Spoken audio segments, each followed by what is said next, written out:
सूत्रों के मुताबिक एक और बड़ी खबर निकलकर सामने आ रही है। अभी भी 300 किलो अमोनियम नाइट्रेट गायब है। आतंकियों से कुल 3200 किलो विस्फोटक की जानकारी मिली थी और उसमें 300 किलो अमोनियम नाइट्रेट अभी गायब बताया जा रहा है।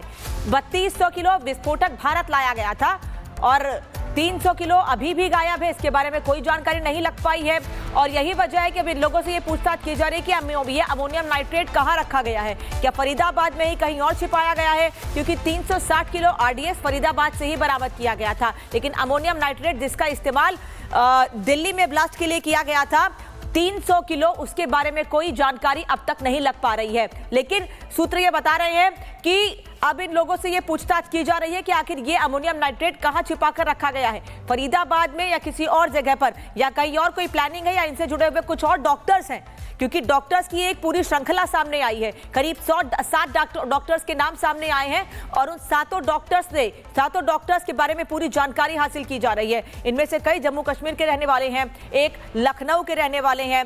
बता दें कि बांग्लादेश के रास्ते नेपाल से भारत आया था विस्फोटक, लेकिन इसके बारे में अभी तक कुछ पता नहीं चल पा रहा है। अजय दुबे इस वक्त हमारे साथ जुड़े हैं। अजय, बांग्लादेश के रास्ते भारत लाया गया 3200 किलो अमोनियम नाइट्रेट, 300 किलो अभी तक नहीं पता है कहां पर रखा गया है और जिन लोगों को अरेस्ट किया गया है उनसे इसके बारे में पूछताछ की जा रही है।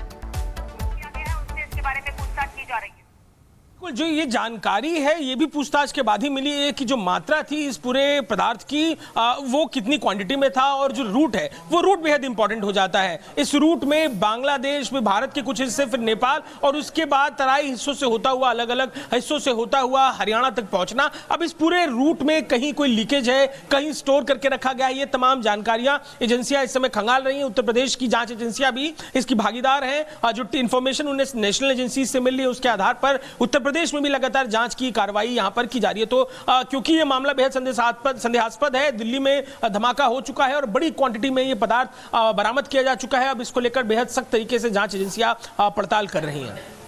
लेकिन एक बड़ा खतरा है ये अजय, अगर इस अमोनियम नाइट्रेट के बारे में जानकारी नहीं मिलती है तो कोई बड़ी प्लानिंग भी की जा सकती है। बड़ा खतरा बन सकता है आने वाले समय के लिए। बड़ा खतरा बन सकता है। बिल्कुल, ये जो घटना दिल्ली में घटी है, क्वांटिटी बरामदगी के बाद कुछ क्वांटिटी एक छोटी सी कार में कुछ क्वांटिटी में रखी गई जो चीज है, दावा किया जा रहा है कि उसको लेकर ये घटना घटी। लेकिन ये इतनी बड़ी क्वांटिटी में जो अभी स्टॉक बचा है, अगर उसे बरामद करने को लेकर एजेंसियां इसीलिए इतनी सख्ती में दिखाई दे रही हैं क्योंकि बेहद ही खतरनाक इसकी मौजूदगी है। जो खाद बनाने वाले कारखाने होते हैं वहां से लीकेज बताई जा रही है, इसे की गई है और बेहद सख्ती के संग पूछताछ इस समय इसे लेकर जांच पड़ताल एजेंसियां कर रही हैं। धन्यवाद अजय इस जानकारी के लिए आपका। लेकिन दिल्ली से जतिन लगातार हमारे साथ जुड़े हुए हैं। Jatin, 3200 kilo ammonium nitrate Bangladesh के रास्ते भारत लाया गया, 300 किलो के बारे में अभी तक कुछ नहीं पता चल पा रहा है। कितना बड़ा खतरा है ये भारत के लिए?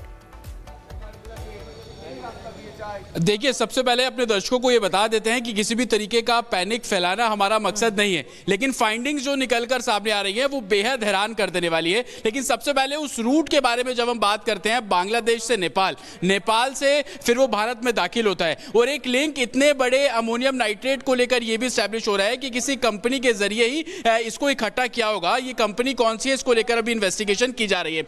यूपी किस तरीके से इनके निशाने पर था और जांच एजेंसी और सोर्सेज से हमें जो जानकारी मिल रही है, बचा हुआ 300 किलो जो अमोनियम नाइट्रेट है वो यूपी में, क्योंकि शाहीन कितना बड़ा किरदार इस पूरे मॉड्यूल में है वो अब किसी से छिपा नहीं है। उसके फोन से जो ट्रेसेस मिल रहे हैं वो इस तौर पे बयां कर रहे हैं कि चाहे वो अयोध्या हो या वाराणसी, इन लोगों के निशाने पर था। क्या उसके आसपास इन विस्फोटक को छुपाया गया है, ये सबसे बड़ा सवाल है। और यही कारण है जो अब से कुछ देर पहले भी मैं आपसे बात कर रहा था तो बता रहा था कि यूपी एटीएस बहुत ज्यादा एक्टिव है।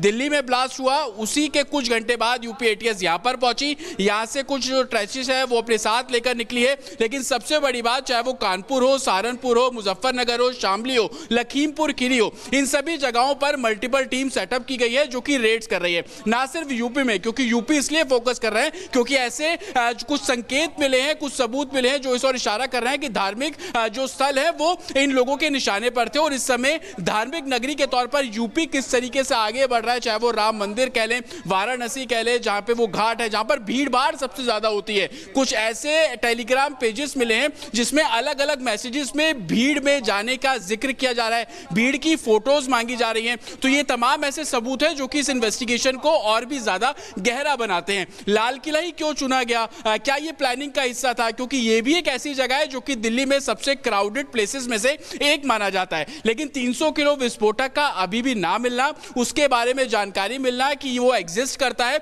और ये भी जानकारी मिलना कि फरीदाबाद में ही वो कहीं हो सकता है या यूपी में या दिल्ली में उसको छुपाया गया हो। क्योंकि ये बात बिल्कुल क्लियर है कि उमर जिस सफेद रंग की i20 कार को लेकर फरीदाबाद से निकला वो दिल्ली में नहीं थी उस दिन, वो फरीदाबाद से दिल्ली आई थी। तो दिल्ली के किसी हाइडआउट पे इसको छुपाना थोड़ा सा असंभव लगता है, लेकिन किसी भी परिस्थिति को नकारा नहीं जा सकता। यही कारण है कि आज हरियाणा के रोहतक में भी मल्टीपल जगहों पर रेड्स की गई, 1 करोड़ रुपए कैश वहां से बरामद किया गया। कल हमने तस्वीरें देखी कि फरीदाबाद के एक घर में रेड की गई, 3 बोरा जो है वो बम बनाने का जो नहीं फैलाना है। और सूत्रों के मुताबिक एक और बड़ी खबर निकलकर सामने आ रही है, अभी भी 300 किलो अमोनियम नाइट्रेट गायब है। आतंकियों से कुल 3200 किलो विस्फोटक की जानकारी मिली थी और उसमें 300 किलो अमोनियम नाइट्रेट अभी गायब बताया जा रहा है। 3200 किलो विस्फोटक भारत लाया गया था और 300 किलो अभी भी गायब है। इसके बारे में कोई जानकारी नहीं लग पाई है और यही वजह है कि अभी लोगों से ये पूछताछ की जा रही है कि ये अमोनियम नाइट्रेट कहां रखा गया है, क्या फरीदाबाद में ही कहीं और छिपाया गया है? क्योंकि 360 किलो आरडीएक्स फरीदाबाद से ही बरामद किया गया था, लेकिन अमोनियम नाइट्रेट जिसका इस्तेमाल दिल्ली में ब्लास्ट के लिए किया गया था 300 किलो, उसके बारे में कोई जानकारी अब तक नहीं लग पा रही है। लेकिन सूत्र ये बता रहे हैं कि अब इन लोगों से ये पूछताछ की जा रही है कि आखिर ये अमोनियम नाइट्रेट कहां छिपाकर रखा गया है, फरीदाबाद में या किसी और जगह पर, या कहीं और कोई प्लानिंग है, या इनसे जुड़े हुए कुछ और डॉक्टर्स हैं। क्योंकि डॉक्टर्स की एक पूरी श्रृंखला सामने आई है, करीब 7 डॉक्टर्स के नाम सामने आए हैं और उन सातों डॉक्टर्स के बारे में पूरी जानकारी हासिल की जा रही है। इनमें से कई जम्मू कश्मीर के रहने वाले हैं, एक लखनऊ के रहने वाले हैं। बता दें कि बांग्लादेश के रास्ते नेपाल से भारत आया था विस्फोटक, लेकिन इसके बारे में अभी तक कुछ पता नहीं चल पा रहा है। अजय दुबे इस वक्त हमारे साथ जुड़े हैं। अजय, बांग्लादेश के रास्ते भारत लाया गया 3200 किलो अमोनियम नाइट्रेट, 300 किलो अभी तक नहीं पता है कहां पर रखा गया है और जिन लोगों को अरेस्ट किया गया है उनसे इसके बारे में पूछताछ की जा रही है। जो ये जानकारी है ये भी पूछताछ के बाद ही मिली है कि जो मात्रा थी इस पूरे पदार्थ की वो कितनी क्वांटिटी में था, और जो रूट है वो रूट बेहद इंपॉर्टेंट हो जाता है। इस रूट में बांग्लादेश में भारत के कुछ हिस्से, फिर नेपाल और उसके बाद तराई हिस्सों से होता हुआ, अलग अलग हिस्सों से होता हुआ हरियाणा तक पहुंचना। अब इस पूरे रूट में कहीं कोई लीकेज है, कहीं स्टोर करके रखा गया है, ये तमाम जानकारियां एजेंसियां इस समय खंगाल रही हैं। उत्तर प्रदेश की जांच एजेंसियां भी इसकी भागीदार हैं। जो इंफॉर्मेशन उन्हें नेशनल एजेंसी से मिल रही है उसके आधार पर उत्तर प्रदेश में भी लगातार जांच की कार्रवाई यहां पर की जा रही है। तो क्योंकि ये मामला बेहद संदेहास्पद है, दिल्ली में धमाका हो चुका है और बड़ी क्वांटिटी में ये पदार्थ बरामद किया जा चुका है। अब इसको लेकर बेहद सख्त तरीके से जांच एजेंसियां पड़ताल कर रही हैं। लेकिन एक बड़ा खतरा है ये अजय, अगर इस अमोनियम नाइट्रेट के बारे में जानकारी नहीं मिलती है तो कोई बड़ी प्लानिंग भी की जा सकती है। बड़ा खतरा बन सकता है आने वाले समय के लिए। बड़ा खतरा बन सकता है। बिल्कुल, ये जो घटना दिल्ली में घटी है, क्वांटिटी बरामदगी के बाद कुछ क्वांटिटी एक छोटी सी कार में कुछ क्वांटिटी में रखी गई जो चीज है, दावा किया जा रहा है कि उसको लेकर ये घटना घटी। लेकिन ये इतनी बड़ी क्वांटिटी में जो अभी स्टॉक बचा है, अगर उसे बरामद करने को लेकर एजेंसियां इसीलिए इतनी सख्ती में दिखाई दे रही हैं क्योंकि बेहद ही खतरनाक इसकी मौजूदगी है। जो खाद बनाने वाले कारखाने होते हैं वहां से लीकेज बताई जा रही है, इसे की गई है और बेहद सख्ती के संग पूछताछ इस समय इसे लेकर जांच पड़ताल एजेंसियां कर रही हैं। धन्यवाद अजय इस जानकारी के लिए आपका। लेकिन दिल्ली से जतिन लगातार हमारे साथ जुड़े हुए हैं। Jatin, 3200 kilo ammonium nitrate Bangladesh के रास्ते भारत लाया गया, 300 किलो के बारे में अभी तक कुछ नहीं पता चल पा रहा है। कितना बड़ा खतरा है ये भारत के लिए?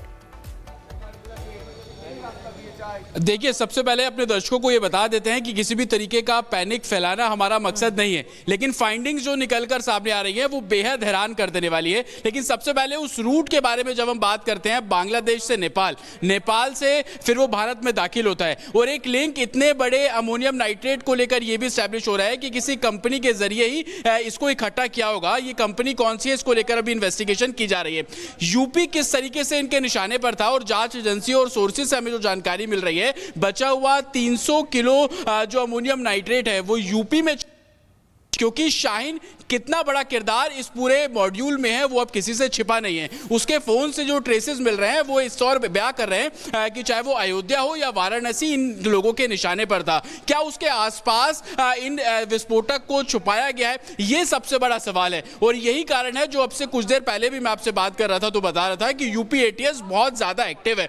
दिल्ली में ब्लास्ट हुआ, उसी के कुछ घंटे बाद यूपी एटीएस यहां पर पहुंची, यहां से कुछ ट्रेसेस है वो अपने साथ लेकर निकली है। लेकिन सबसे बड़ी बात, चाहे वो कानपुर हो, सहारनपुर हो, मुजफ्फरनगर हो, शामली हो, लखीमपुर खीरी हो, इन सभी जगहों पर मल्टीपल टीम सेटअप की गई है जो कि रेड्स कर रही है। ना सिर्फ यूपी में, क्योंकि यूपी इसलिए फोकस कर रहे हैं क्योंकि ऐसे कुछ संकेत मिले हैं, कुछ सबूत मिले हैं जो इस ओर इशारा कर रहे हैं कि धार्मिक जो स्थल है वो इन लोगों के निशाने पर थे। और इस समय धार्मिक नगरी के तौर पर यूपी किस तरीके से आगे बढ़ रहा है, चाहे वो राम मंदिर कह लें, वाराणसी कह लें, जहां पे वो घाट है जहां पर भीड़ भाड़ सबसे ज्यादा होती है। कुछ ऐसे टेलीग्राम पेजेस मिले हैं जिसमें अलग अलग मैसेजेस में भीड़ में जाने का जिक्र किया जा रहा है, भीड़ की फोटोज मांगी जा रही हैं। तो ये तमाम ऐसे सबूत है जो कि इस इन्वेस्टिगेशन को और भी ज्यादा गहरा बनाते हैं। लाल किला ही क्यों चुना गया, क्या ये प्लानिंग का हिस्सा था? क्योंकि ये भी एक ऐसी जगह है जो कि दिल्ली में सबसे क्राउडेड प्लेसेस में से एक माना जाता है। लेकिन 300 किलो विस्फोटक का अभी भी ना मिलना, उसके बारे में जानकारी मिलना कि वो एग्जिस्ट करता है,